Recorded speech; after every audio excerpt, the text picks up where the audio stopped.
الحمد لله نستعينه ونستغفره ونؤمن به ونتوكل عليه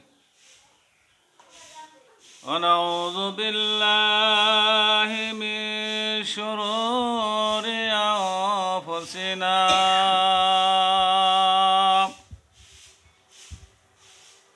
ومن سيئات أعمالنا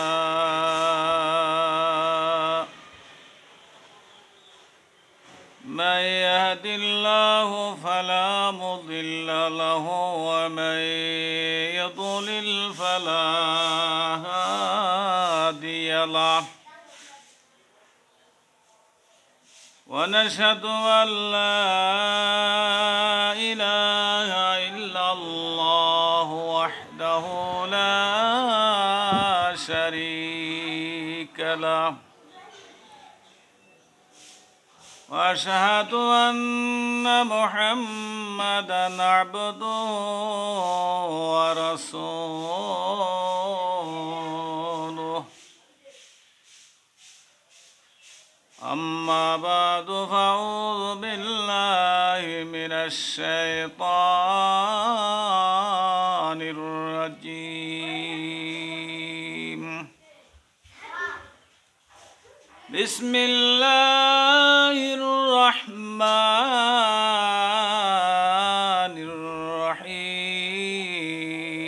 الرحيم قل هل يستوي الذين يعلمون والذين لا يعلمون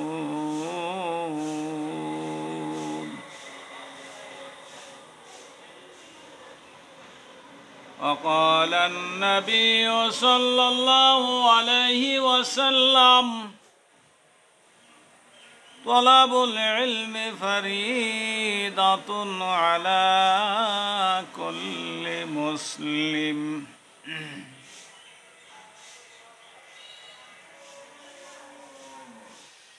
وقال الله تعالى في شان حبيبه ومحبوبه إن الله وملائكته يصلون على النبي يا أيها الذين آمنوا صلوا عليه وسلموا تسليما اللهم صل على سيدنا نبينا وشفيعنا وحبيبنا ومولانا محمد صلى الله عليه وعلى آله وأصحابه وبارك وسلم بلغ العلا بكماله كشف الدجى بجماله حسنت جميع خصاله صلوا عليه وآله لا إله إلا الله لا إله إلا الله لا إله إلا الله لا إله إلا الله لا إله إلا الله لا إله إلا الله لا إله إلا الله محمد رسول الله صلى الله عليه وسلم الحمد لله আল্লাহ পাকের শুকরিয়া জ্ঞাপন করছি যে মহান আল্লাহ তাআলা আপনাকে আমাকে এই জুমার নামাজে আসার ও বসার তৌফিক দান করলেন। সকলেই বলি আলহামদুলিল্লাহ। আলহামদুলিল্লাহ। আল্লাহ পাক রব্বুল আলামিন তার নবীকে কোন সময় কোন পরিপ্রেক্ষিতে এই পৃথিবীতে পাঠিয়েছিলেন, সে সময়টা ছিল ইতিহাসের পাতায় বলে সেটা ছিল একটা অন্ধকার যুগ। কেমন অন্ধকার? পবিত্র কাবা গৃহের মধ্যে 360টি মূর্তি ছিল। কতটি? 360টি মূর্তি ছিল। ও সময়কারে কিছু সংখ্যক লোক বাদে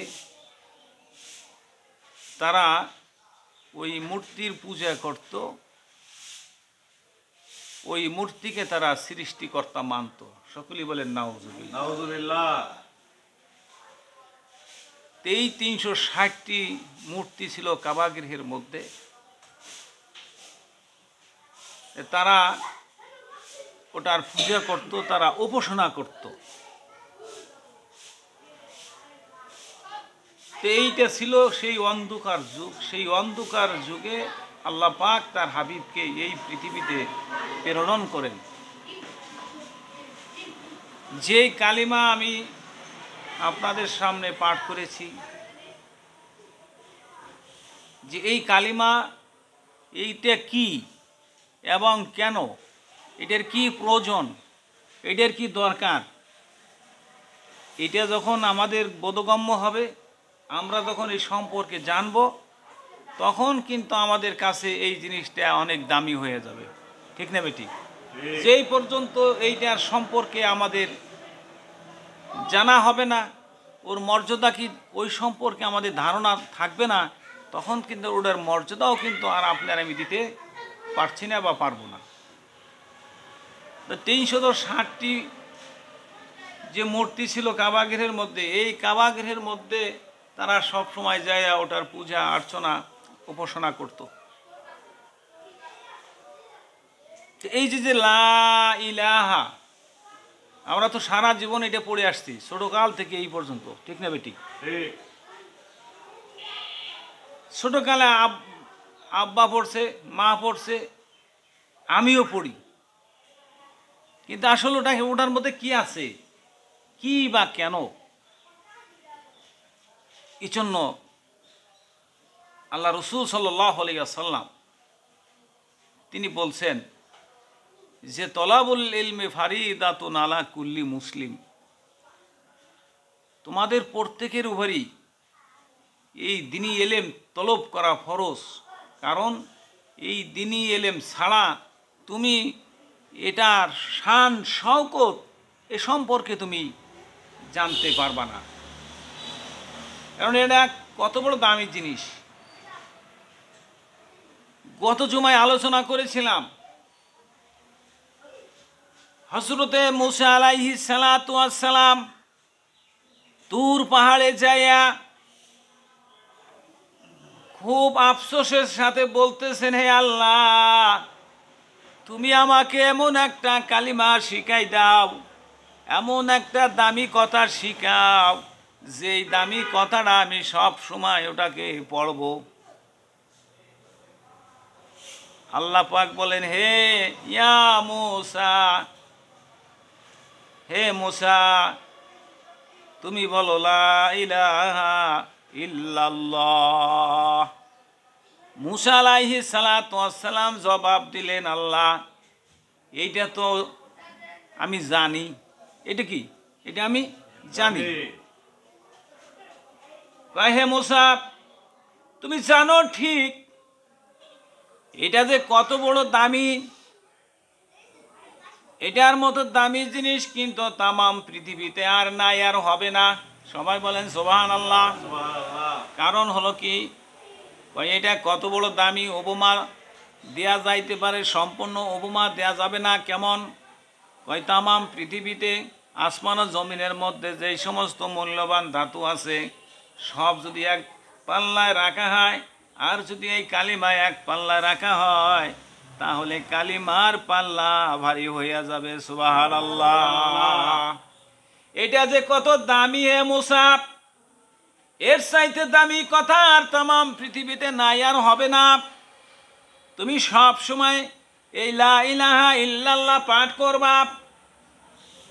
এর চাইতে আর কোনো দামি নাই। লা ইলাহা ইল্লাল্লাহ, এটার মানে কি, এটার অর্থ কি, এটার মতলব কি? লা ইলাহা ইল্লাল্লাহ, আল্লাহ রসুল সাল্লাল্লাহু আলাইহি ওয়াসাল্লামকে আল্লাহ পাক বলতেছেন, নির্দেশ দিছেন, ওহির মাধ্যমে জানাইয়া দিছেন।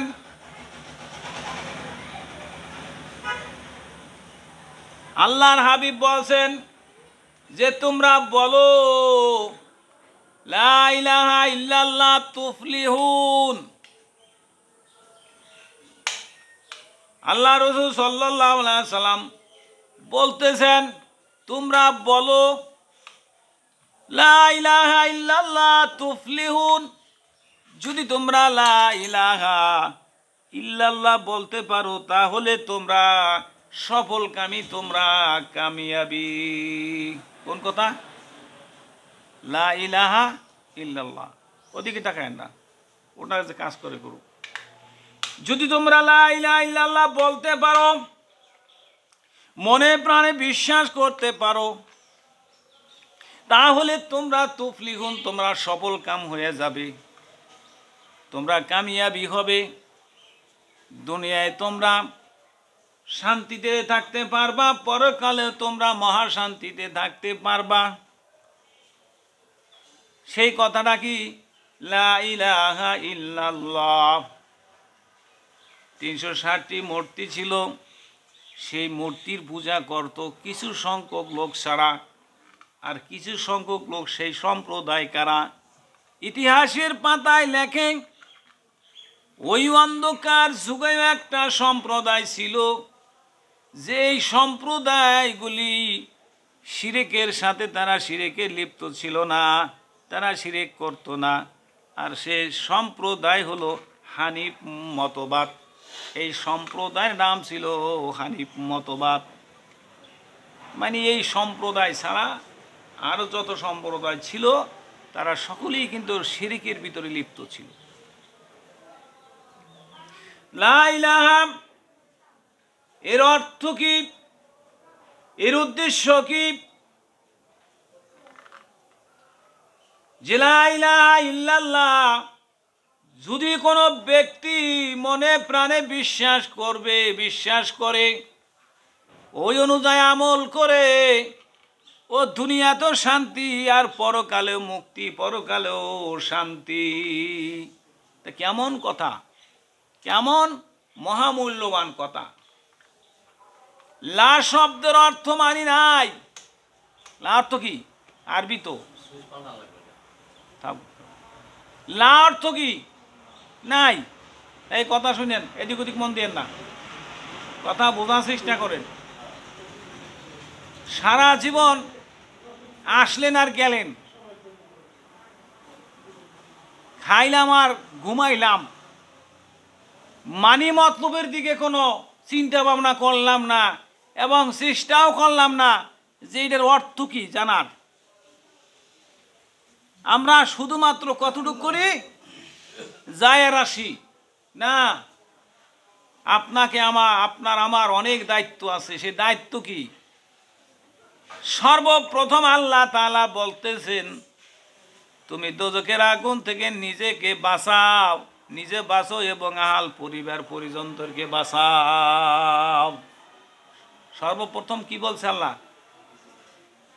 যে তুমি দোজখের আগুন থেকে আগে নিজে বাঁচো, এরপর তোমার পরিবার পরিজন তাদেরকে বাঁচাও।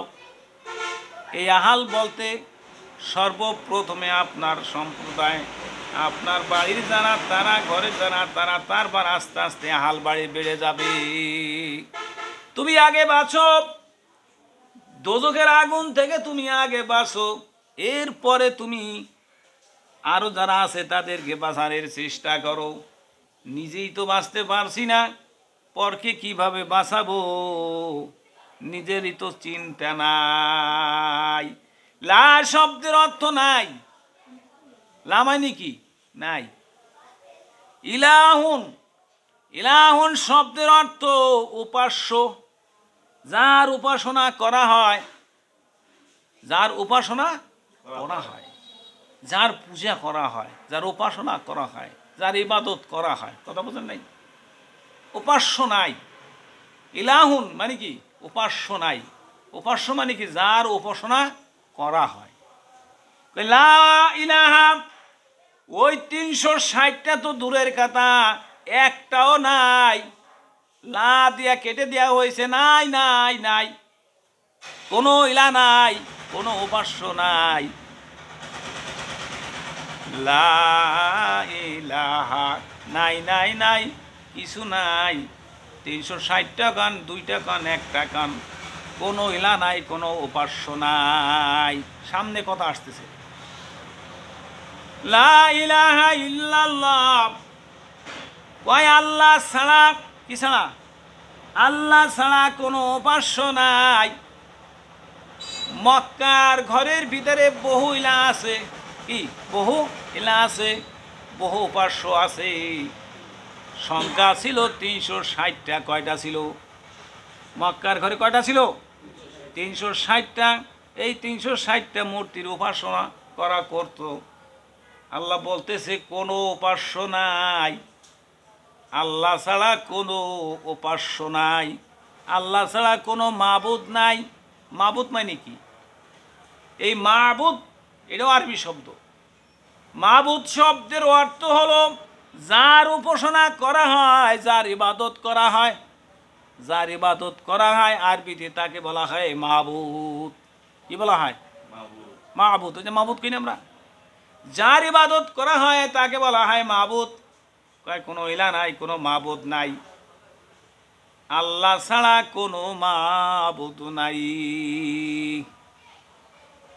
সারা জীবন পড়েছি, এইটা যদি একবার অন্তরে বসে যায়, আপনার নফসে আমার নফসে অনেক কথাই বলবি, কিন্তু আমি বলবো নাই নাই নাই, কোনো উপাস্য নাই, কোনো ইলা নাই, একমাত্র আল্লাহ ছাড়া। কে ছাড়া? আল্লাহ ছাড়া।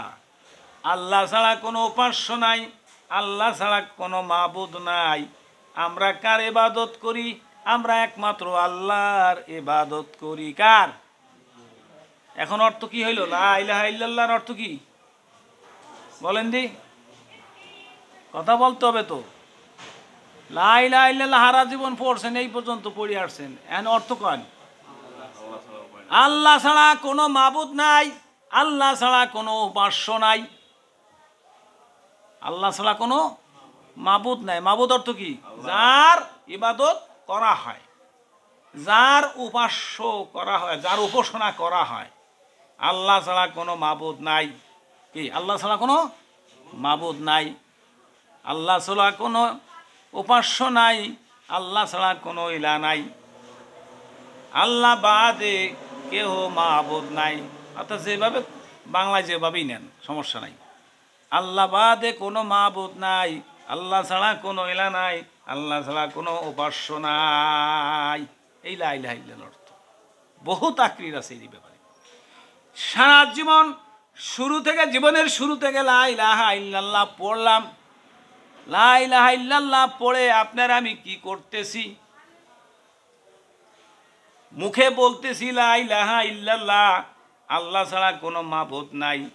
মুখে বলতেছি, মসজিদে এসে বলতেছি, মসজিদের বাহিরে যাইয়া আল্লাহ ছাড়া ইলা আছে এটা কাজে প্রমাণিত করতেছি। নাউজুবিল্লাহ বলেন। কেমনে করতেছি তা আমাদের জানা নাই।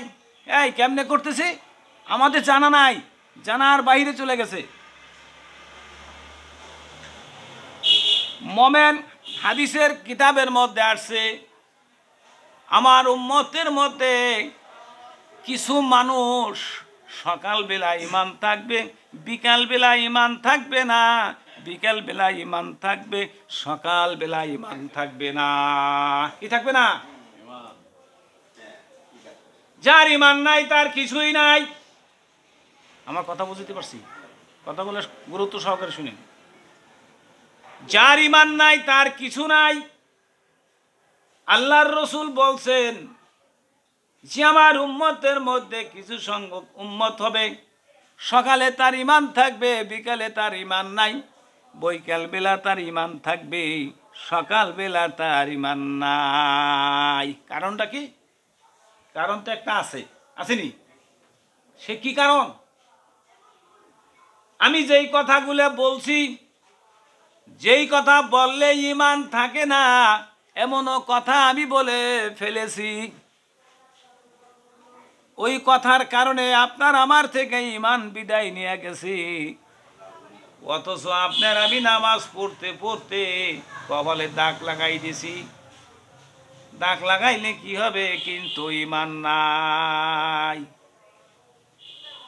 কথাটা কোথায়? গুরুত্বপূর্ণ কথা। কিন্তু কোন কথা বললে ইমান চলে যাবে, এই শব্দগুলো কিন্তু আমাদের অধিকাংশই জানা নাই। কিছু কথা আছে যে কথা বললে মানুষের মধ্যে আর ইমান থাকতে পারে না, অথচ আপনার আমি জবানে বলছি লা ইলাহা ইল্লাল্লাহ, কাজে প্রমাণিত করছি আসলে আরো মাবুদ আছে। কথাটা বুঝতে পারছি? জবানে বলছি আল্লাহ তুমি ছাড়া কেউ নাই, কিন্তু কাজে কর্মে প্রমাণ করছি তুমি ছাড়া আরো মাবুদ। কাজে কর্মে প্রমাণ করতেছি। লা ইলাহা ইল্লাল্লাহ এত দামি কেন? যে আল্লাহ আপনাকে আমাকে সৃষ্টি করেছেন, ওই আল্লাহকে স্বীকৃতি দিছি। কি দিছি? স্বীকৃতি দিছি।